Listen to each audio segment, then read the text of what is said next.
Hiya. Hello. Just want to say good luck for the future and thank you for your service. Having reviewed the allocation stats provided, I and a lot of service users have issues with the former allocations review, how that was conducted and how this seems to have impacted persons with disabilities. None of the temporary options presented are useful. We would present an alternative plan for 6 months to the following. Homeless queue would go down to 35, transfers would be at 25%, home seekers at 25%, and council interest queue at 15%. Please can you consider this and reject the officer recommendations, please?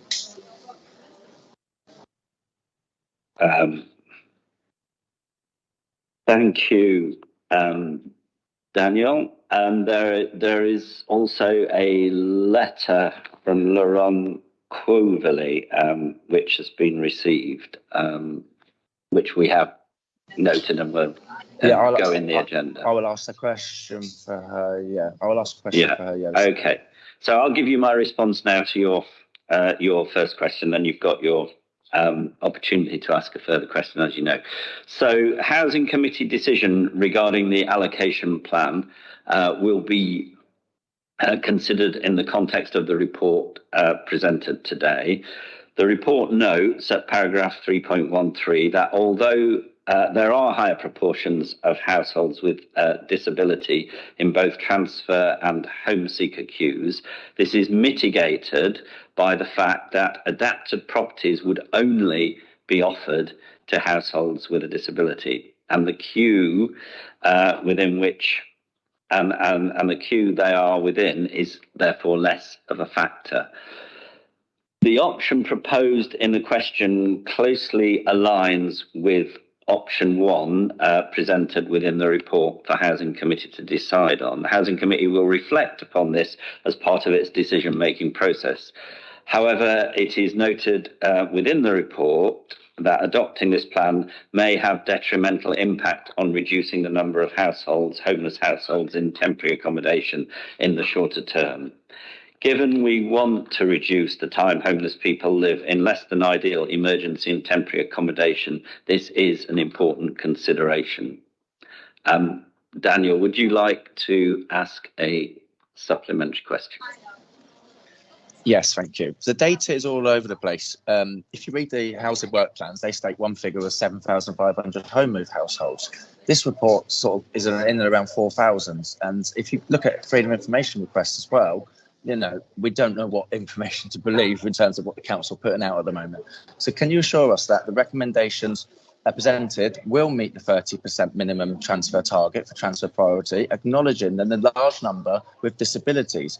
Will you acknowledge the need for a housing plan for specific adapted suitable homes, which will need to come forward on home move? This will need a broader number of adapted homes, either being built as soon as possible or bought.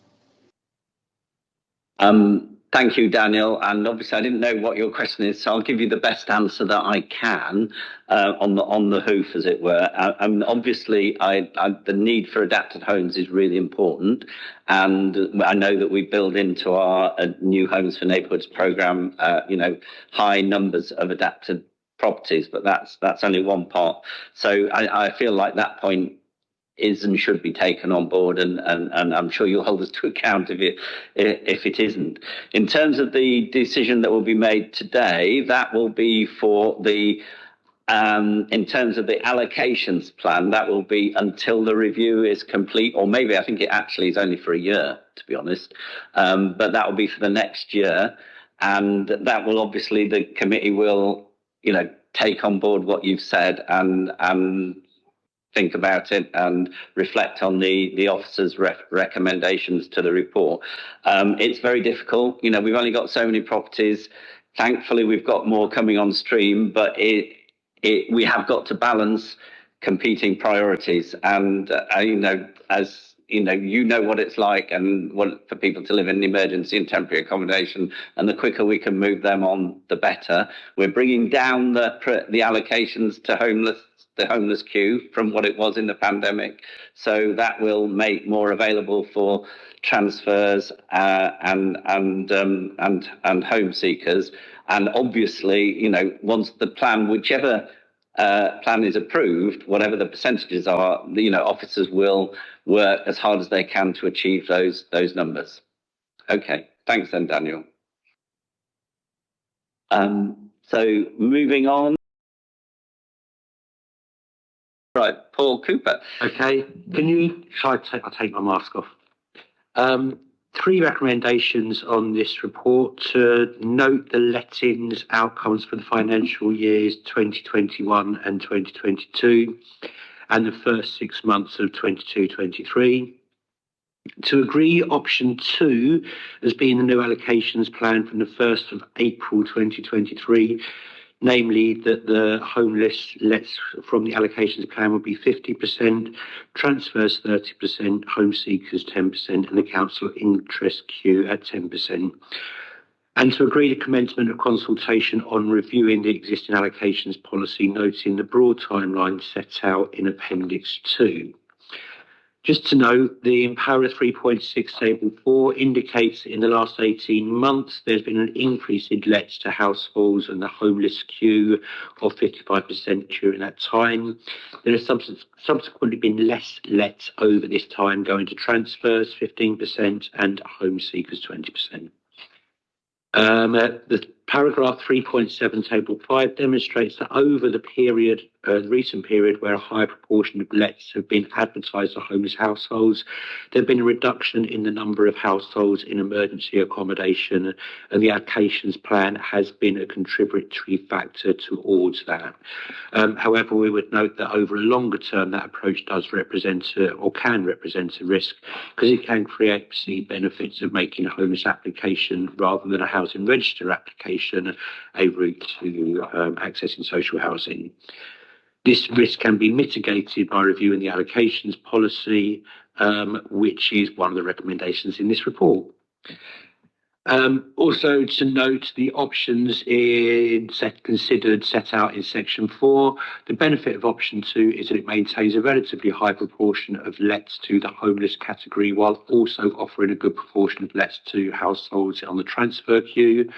As pointed out in paragraph 3.12, it's good practice to have a fair allocation of lets to transfer applicants, as these will then generate subsequent voids. However, as highlighted in the financial implications, more voids does mean more void costs and periods of rent loss. So there's a balance operation there. Although paragraph 3.13 flags a disproportionate impact to disabled households, and I think this picks up on the question that was raised earlier on by Mr. Harris, it also is mitigated by the fact that adapted properties will only be advertised to those households requiring a disabled property. So a disabled adapted property would only be advertised to a household that requires a disabled property, irrespective of where they are on the housing register. We have a register of mobility homes within the housing register. Conversely, other properties would be entirely inappropriate for advertising to households with a disability. For example, a property on the second floor of a block without a lift would not be advertised to a household with a disability. So in effect, the letting of properties to households with a disability is less determined by the allocations plan and more about what type of properties we have available in our stock, how often these become available, and how they are advertised. Just finally, on the final recommendation, the existing policy was approved in 2016, and it's good practice to review this over 5 to 6 years. Also, since then, we've had the biggest change in homeless legislation for over 40 years, with the Homelessness Reduction Act coming in. In short, we are due to review our allocations policy. This is a statutory process which requires us to consult with everyone on the housing register, as well as social housing landlords letting properties through our housing register. And a good allocations policy can help create incentives and disincentives for households from going into temporary accommodation and become a tool to help prevent homelessness. Appendix 2 sets out some milestones in broad timescales, which as an estimate would take between 18 to 24 months to complete review of the allocations policy and have a new allocations policy in place. Any questions, Chair, on that report? So I suggest then we'll take questions. Can I just confirm that there is an amendment being proposed, because I can't see it in the addendum? Right. Okay. You've got it. But let's take questions, and then if you'd like to propose the amendment after that, Amanda, if that's okay. So, do we have any questions? Then we'll hear the amendment, and then we'll have a debate across the piece. But any questions on the content of the report? Anne. Can I just clarify, Chair, that you're saying we can speak twice?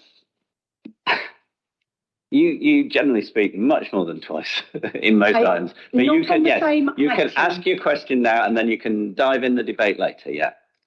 Not on the same item usually. Okay, so one is the title.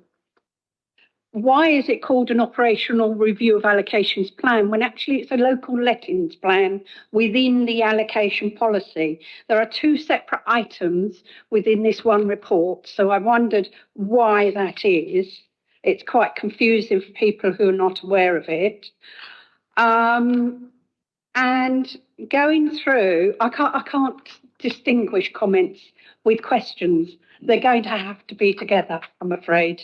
Go on then. I am pleased to actually see the local lettings plan here today, as previously the coalition made the decision on 80% homeless and all the other bits on the transfers and home seekers without any consultation with the opposition spokes, which I found was very off-putting, actually. So I'm pleased to see that I now have a chance to comment on the local lettings plan.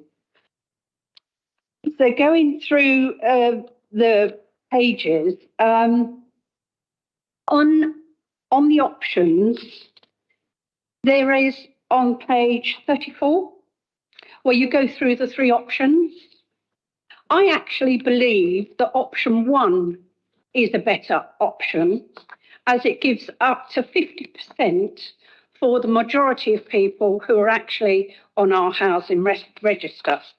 And you've discounted that and gone for option 2, which means homelessness, even though it was 80%, the officers really pushed that 80%, and they still could only manage 46% of lets. I think 40% of lets for homeless is perfectly adequate. And there will be more transfers for those who are disabled, those who have growing families and home seekers. And I think that is a better way to improve it. And to support that move to option 1, it's under 3.12 on page 33. And it talks about households moving from the transfer group will create a subsequent void in the property they move from. Therefore, this involves multiple transactions. And furthermore, households from the transfer group may well be looking to move to a smaller property, which in turn creates a void in larger properties, and again, gives multiple transactions. When you're letting to homeless, there's one transaction. However, if you give a greater number to those who are already on the housing register and who have been waiting many, many years for suitable properties, it will mean that we can get more moves out of that one transfer, and so it makes sense. And there is a higher proportion of households with a disability in the transfer group, 62.1%, compared with those in the homeless group. So I feel that it gives more opportunity for those, and I would have preferred option 1. Moving on through all the other bits in here, the review of the allocations plan, which is the local lettings plan. I got to page 45, the milestones of the new allocation policy, not to be confused with the allocation plan, as you call it. Now, the allocation policy, as you and I know, Councillor Gibson, took 18 months to do back in 2016, and I remember it well. But I always ensured that it was brought back to Housing Committee when I was chair to ensure that councillors had input into that and not just consulting with outside bodies. Nowhere in this Appendix 2, does it state there is an opportunity for Housing Committee and Housing Committee members to have an input into that new allocations policy? Just to interrupt you, I'll state it now. That will happen. You know, that needs to happen. I completely agree. Carry on. Well, it needs to happen, but it's not in the policy. And forgive me. I'm saying verbally now that it will. If it isn't, and maybe Paul will be able to draw. Paul, is it actually there somewhere? Sorry, Chair, it's clearly in the milestones. It says down kind of like about a third of the way down, report to Housing Committee on options appraisal for consultation. It also then says about third from the bottom, report recommending changes of draft Housing Committee. It's got several points down here where Housing Committee would need to be agreeing the recommendations. Oh, it is there. It is in there, so don't worry.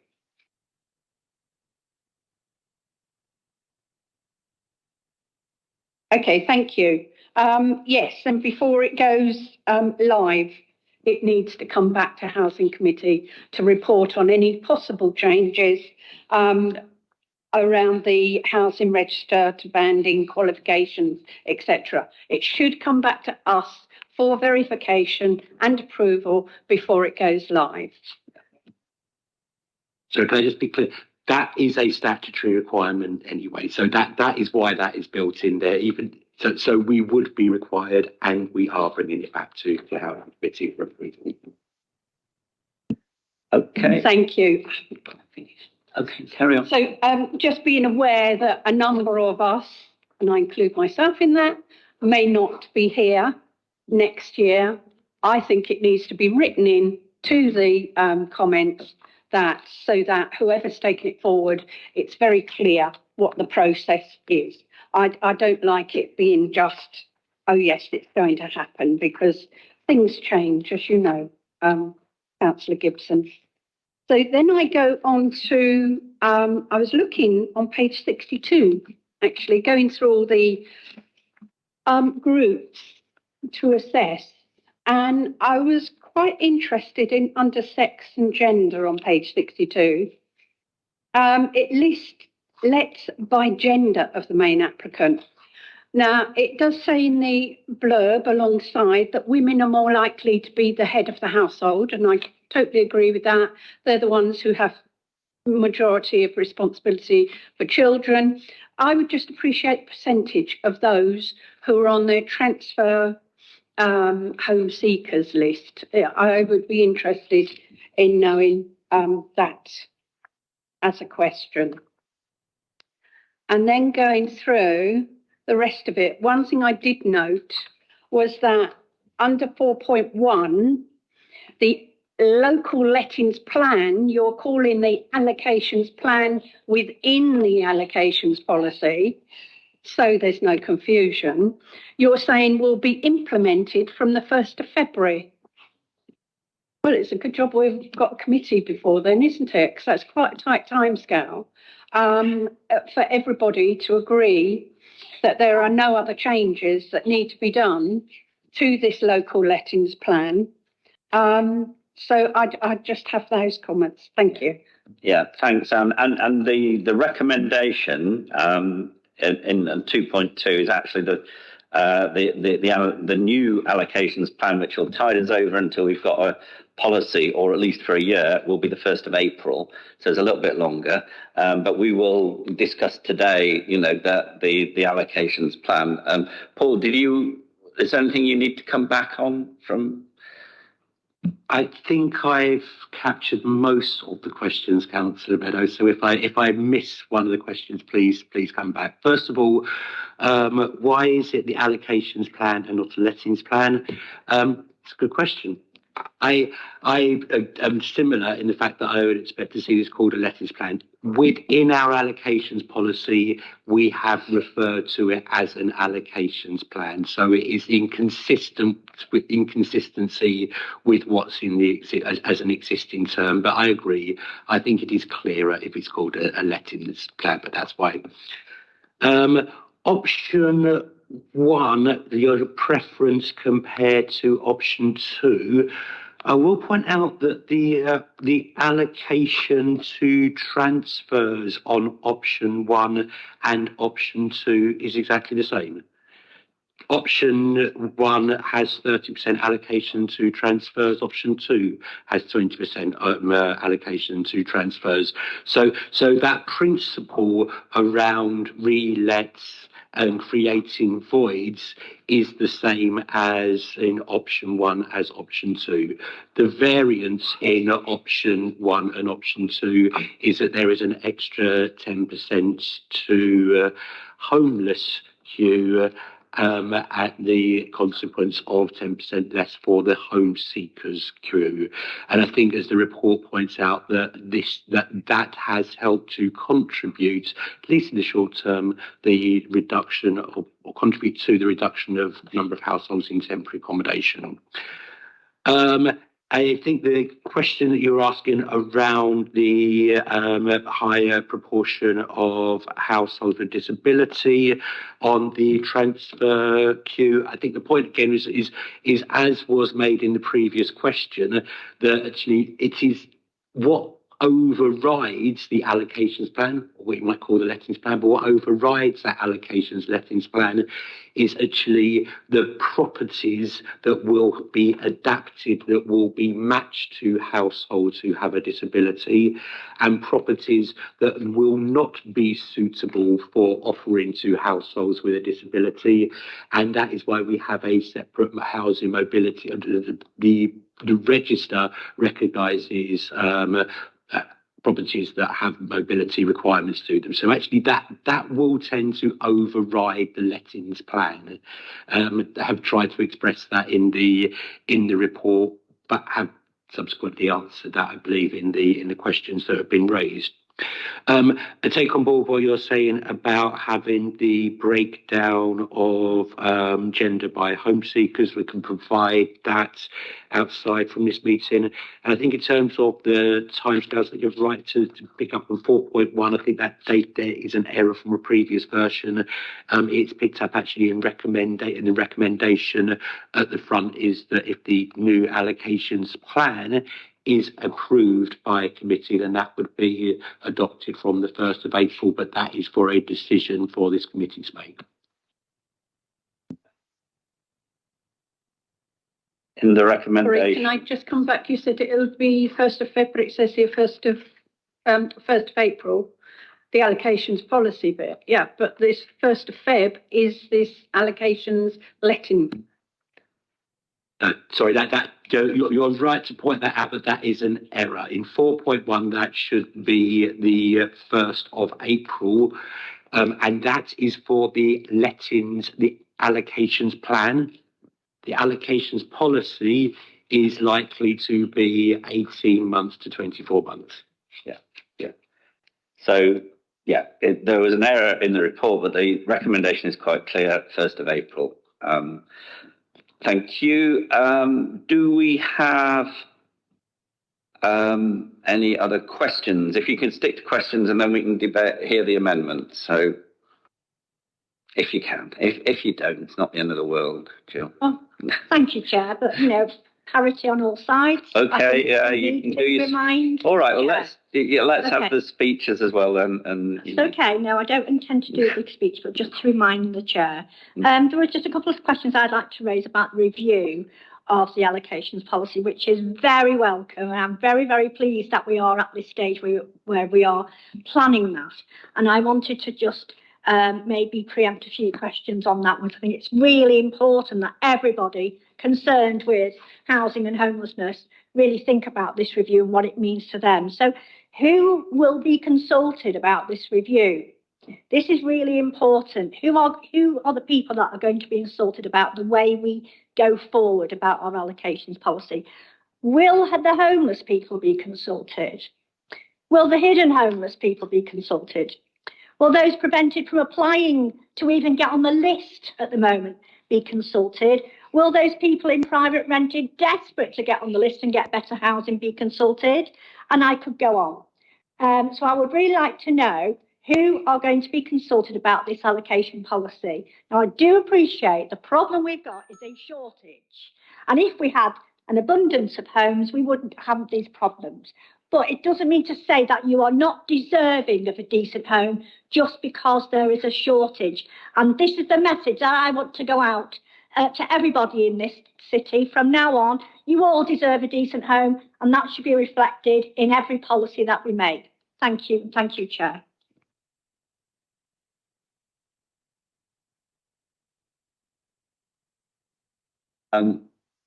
Yeah, Paul, would you like to come back on the consultation? And yes. I completely share your sentiments, Jill. There is a requirement on us to consult with everybody who is on the housing register. Okay, that's a statutory requirement, and I think answering part of what it is you're saying is that the allocations policy won't necessarily have more social housing that becomes available through the policy. It is I liken it to a shuffling of the cards, and actually kind of like different people will sit in a different order in terms of where properties get let to them as a result. So it is extremely important that people understand what the differences to them might be with the changes to the allocations policy. So there is that requirement for us to underdo statutory consultation with those on the housing register. We're also required to statutorily consult with people who are social landlords who are letting properties to us via the housing register. But on top of that, we will have a public portal which will be seeking comments from people in relation to the proposed changes, and we arrange kind of public events as well for that. And that is part of the reason why a consultation on allocations policy will take the time that's set out in the appendix. So thank you. Can I be clear then? So when we get to that stage, this is open to the public and everybody has an opportunity to make a contribution. Thank you so much. That's really good to hear. Thank you. That's good. Do we have any more questions? I can see Amanda, then Steph. Thank you, Chair. If we can draw our attention back to 3.13, where it says, therefore, in increasing the proportion of lets to the homeless group will disproportionately affect disabled households. However, this is mitigated by the fact that properties which are already adapted will only be offered to disabled households. Paul, you did just say a minute ago, you didn't say which that are already adapted. You said Paul said will be adapted. So, I apologise, but it is properties that are already adapted. So within our stock, we will have properties that are already adapted and will sit on our mobility register. So they will be let to households with a disability. thank you, Paul. If I could continue, Chair. Yeah. You're probably all mostly aware in this room that I am a veteran of 6 years of being on our being homeless in this city and going through the temporary process. And this is the gravest importance to families. It absolutely possesses you, it grips you, it becomes first and foremost before everything else.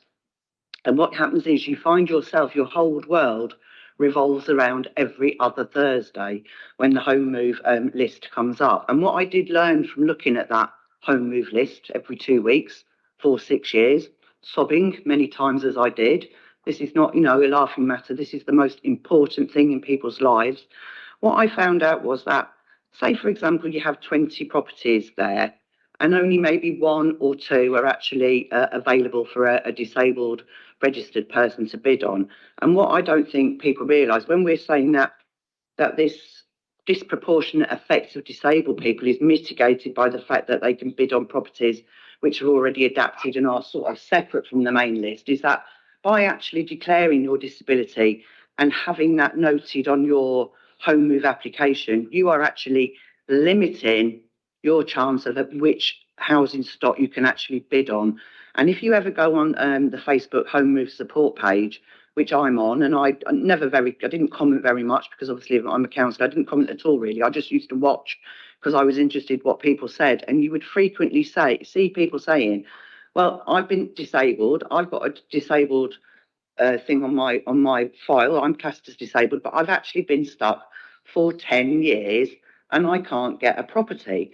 And then they'll go, well, actually, I'm in a 2-bed flat and I only need a 1-bedroom property. And then some young mother with 2 children stuck in a 1-bed says, but I'm stuck in a 1-bed and I desperately want a 2. Something is going wrong. We've got to look at this out of the box. We've got to apply on it, because it is the most important thing in the world, is to have a home. And I don't think that's saying that, it's mitigated by properties that are on the register because we don't have enough properties. We have got to do more. Thank you. Thanks, Amanda. I think that's a really important point for the policy review to take on. Steph, you want to come in?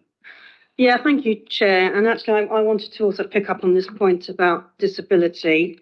I was reassured by your comments earlier, Paul, that you said those properties already adapted would only be for those disabled residents. That's right, no matter where they are on the list. So that is a level of reassurance. So I've got 2 questions, one of which you might have to come back to us. But first of all, how do you assess the person's disability? Since disability can come at for anyone at any time in their life, and they could be going through any part of that process what Amanda was talking about now. And I say that in particular when I was working for Caroline Lucas, actually, so some years back now. And we had a resident who clearly needed to be band A because of their disability. And eventually that person got a band A because we had to fight for it. And then they had to go through this rigmarole of doctors' certificates and all this drama, which is actually really soul destroying for the person, I would think. But anyway, can you first of all give us some indication of what that process is? And are the residents guided with this and how to do it, and how to even be sure that they're in the right banding? The second thing is, how is it assessed if we have enough adapted properties in the city to meet the demand? I guess that's following up on your question. Thank you.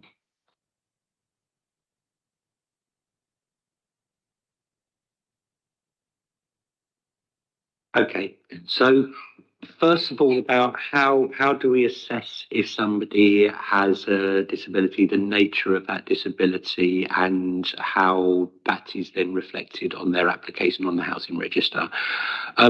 We are reliant upon the information that is provided to us with that housing register application. So we will seek medical information, we will seek confirmation from GPs, hospitals, etc. The point that you make is, it's realistic that people will be on the housing register often for many years, and people's circumstances may well change during that time. It is incumbent upon the households who have that application to keep us updated with their circumstances. So should they they have a disability after they have made their application, it is incumbent upon them to advise us to update that, and that we are reliant on that to a large extent. In terms of how we assess the need for the development of future disabled properties, or the proportion of properties that are adapted within our stock, we do housing needs assessment. We work very closely with colleagues in planning. So when planning policies are approved, we are evidencing towards that process. So we do seek through the planning process to be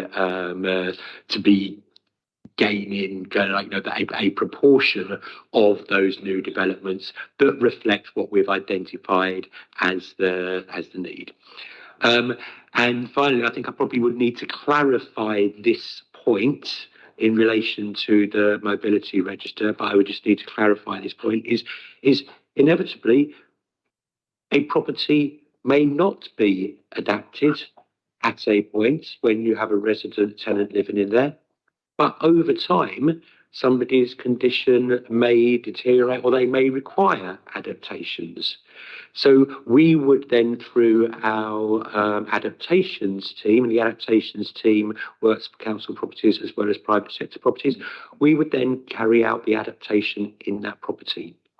That then becomes a property that sits on the mobility register. So you then have that there as well. Okay. Yes, you want to. Thank you, Chair. Come back. Just to come back on that, if I may. So, Paul, thank you for that. I suppose one point might be, how long do these adaptations take? Because that could be a level of stress on somebody. But the other thing is, you make a good point about you're reliant on the resident telling you what their situation might be in regards to a disability or long-term health condition. So I suppose it might be helpful if your staff make sure that they ask the right questions, because if someone says, look, I'm in this situation, they may not know that they could be in a top priority band. So can I just ask you that you make sure that staff, the frontline staff, do ask the right questions and follow up accordingly to make sure that person's in the right banding, first of all, because, and I would say to any councillors here, I know we've all dealt with a number of housing inquiries, but, you know, do fight for those people that need to be in the right banding, because, you know, that level of stress can be taken away straight away if the assessment's done correctly in the first place. Thank you. I could just come back on that point. Within the adaptations team, we have qualified occupational therapists. So there is that professionality, like that. So they are undertaking assessments that both relate to the person and to their property. Okay.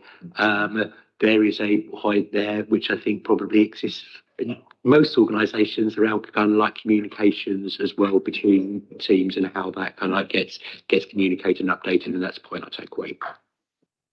Okay. Yeah, thank you. I can't see any more questions. So, I can now. My co-chair is waving. Cyril.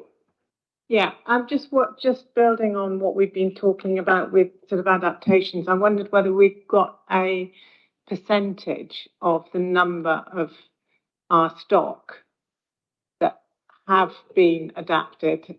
Maybe not from Paul's space, but I mean, I appreciate that the adaptations can be very individualized. So one person's adaptation is not necessarily going to be suitable for the next person, but it would be perhaps useful to have an overall sort of an idea of how many we're talking about, what sort of percentages.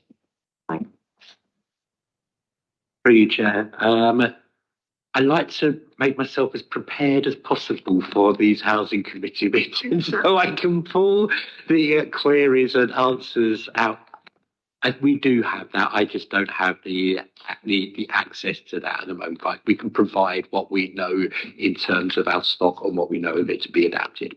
Yeah. But you are also right to make the point that an adaptation is not a single homogenous thing. It will be relating to a particular household and their circumstances, and some adaptations would be more appropriate for others. Yeah. That would be helpful, I think, if all that was circulated to the whole committee. Thanks, Paul. Yeah. Okay.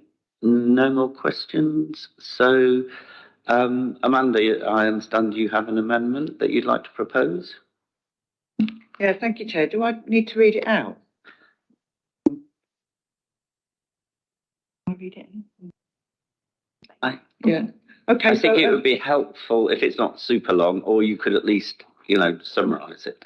Okay, I'll do it quick. I'm asking that officers bring a further report to the next housing committee before the new allocations plan is approved, which addresses the potential disproportionate impact on disabled residents in the Homeseekers and transfer categories, and provides further detailed assessment in the equalities impact assessment on the impact of the proposed options. If you refer to page 33, 3.13, where it refers to this disproportionate effects on disabled residents, it says at the very bottom, please note a more detailed equality impact assessment is provided in Appendix 3. If you refer to Appendix 3, the equality impact assessment, the section under disability is completely blank. And that is why I'm asking for this amendment. Thank you. We need more information.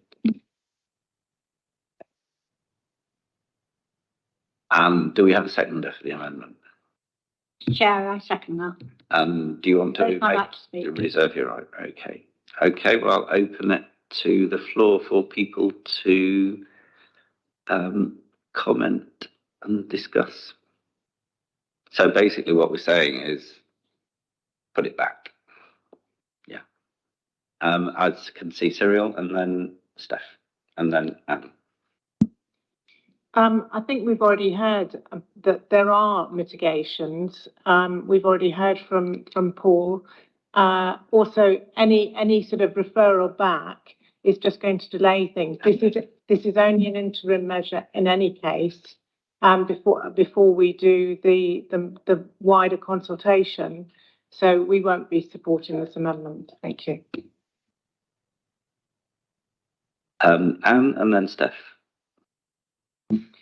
Thank you, Chair. Well, I was interested in reading that second paragraph about having a further report, but I couldn't quite figure out what you wanted it for. Are you now going to go for option 1, where Homeseekers and the transfer list are increased to the 50% between the two of those categories? I wasn't quite sure. So we on this side prefer option 1, where it's 40% homeless, 30% transfer, 20% home seekers. So we don't see any point in deferring or whatever. You're going to make your own minds up. So that's the position we hold. Thank you. Yeah. Yes, go on then. Yeah. Councillor Meadows, I would think it is in the greatest of interest of all the residents in our city that we make decisions when we've got the full information. I have just told you that if you go to the appropriate page, the equality impact assessment that is referred to in the report is blank. Therefore, how can I and my colleagues make a judgment when there is important information missing? And I would like to think that any judgment that you made was based on full information. Thank you. I think you can come again later, but let's let Steph in. So, thank you, Chair. It was just really to support really what Cyril had just said, but I wondered, your amendment asks us to bring a report and to delay this recommendation today. Well, what would that mean if we did that? Can somebody answer me? But secondly, we've had assurance twice today from the Chair and from the officer in regards to your queries. I don't quite know what bringing that report's going to do, but if we did delay it, what does it mean, please? Thank you. I don't know whether Paul would like to answer that, or Rachel. If we did delay it, then the allocations plan will continue as it is currently. Okay, I'm going to let Anne in and then Jill. And I'm getting the eye from Jill. So. Go on. And Thank this is your last my last talk, chance on this item. I do understand that. And I understand the concern around the missing information in the equalities impact assessment. However, are you saying that you would prefer to see a higher proportion of lets go to those on the transfer and home seekers route, which is option 1, or would you prefer, even with the equalities information, to achieve option 2, where they have less opportunity to move? That's the basis of all of this, actually. Right. Okay. Now that's Jill. I'm letting lots of people speak because there are real choices in front of us. Thank you, Chair, but I do have a right to speak as a seconder. No. Okay, Yeah, because is this your formal right of reply then? It's my formal right. I'll let you have a formal right of reply as well, Chair. if you like. It's my last time. Appreciate it. Thank you. Well, what I just want to say very briefly is, what will it achieve? Think about what will it achieve. At the moment, it's blank. If you're a disabled person in this city right now, you're blank. That's what it will achieve. It will make disabled people feel a bit more valued, and we need to be very careful in our reports that we don't leave these things out. It might have been an error. It might be something that may have been looked at, but we just want to make sure that it is. So that's what it's going to achieve. It's going to make disabled people feel valued. Thank you, Chair. Thank you. And Cyril. I'm sure disabled people will feel valued by the percentage of transfers being increased. And the reality is that the practical result of deferring this is to delay any increase in transfers, which would benefit disabled people. So, I mean, it's great, the rhetoric's great, but actually the practical application is the opposite of what you actually want. Okay, I think we've had quite a good discussion, and you want to do your right. Go on then. So you'll have spoken just as many times as that. Thank you, Chair. Okay, just my final words on this is, you know, this isn't just rhetoric here. We are very practically minded. We want things to be as fair as possible in this city, and we know that it's difficult because we have, you know, a lack of affordable, suitable housing. So what we can do is to make it as fair as possible, and that's really what's going on here. And I think it won't be much of a delay. Sure, it won't take you that long to just check that over. I'm hoping that won't delay it too long. So I do think it's really important that we all have the opportunity, every single party here has the opportunity to ensure that disabled people's voices are heard in this. Thank you, Chair. Okay, thank you. I think I can't see anybody else, and Jill has exercised her right to speak. I'll just say a couple of words myself, and you know, to echo really what Cyril has said, is that don't support the amendment. And whilst there was an omission in the paperwork, I feel like the responses have been given in terms of the allocations to disabled households, and as Cyril pointed out, by moving to up the proportion for transfers, which have a high proportion of disabled people in it, we will be moving to advantage those that category of person. I think we need to take a vote on the amendment. Can I see all those in favour of the amendment, please? Okay, and that's 3, and all those against? I think that's 7. There's a vote at the back there. So the amendment is not carried. Now, can I see all those in favour of the recommendations as unamended?